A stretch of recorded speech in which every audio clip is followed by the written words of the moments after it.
আসসালামু আলাইকুম এভরিওয়ান।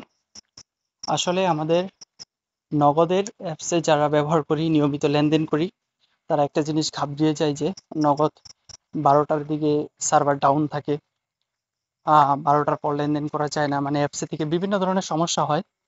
তো এই সমস্যাটার একটা পার্মানেন্ট সলিউশন হচ্ছে, আপনারা অনেকে আমাদের কোয়েশ্চেন করেন যে নগদের অ্যাপসে ঢুকলে বিভিন্ন এরর আসে, এটা আসে সেটা আসে। হ্যাঁ, তো এইগুলা একটা কারণ হচ্ছে আপনার নগদ অ্যাপসটা আপডেট থাকে না, যার কারণে এরকম থাকে। আর সেকেন্ড কারণ হচ্ছে, আপনারা অনেক দিন ধরে নগদ অ্যাপসটা ব্যবহার করার ফলে আপনার অ্যাপসে বিভিন্ন জ্যাম হয়ে থাকে। তো আপনারা হচ্ছে নগদ অ্যাপসটা এভাবে ক্লিক করে অ্যাপ ইনফোতে ঢুকবেন।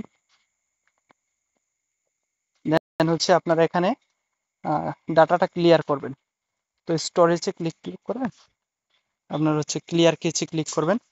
দেন এখানে ক্লিয়ার স্টোরেজ এটাতে ক্লিক করবেন। এটাতে ক্লিক করলে আপনাদের পরবর্তীতে আবার নগদ অ্যাপস ঢুকবেন। তারপর হচ্ছে আপনার নাম্বারটা দিবেন।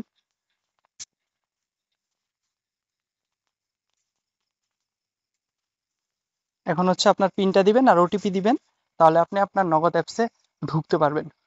তো এটা মোটামুটি স্বাভাবিক একটা প্রবলেম, আপনারা এভাবে সেম ভাবে প্রবলেমটা সলভ করে নিতে পারেন। ধন্যবাদ সবাইকে।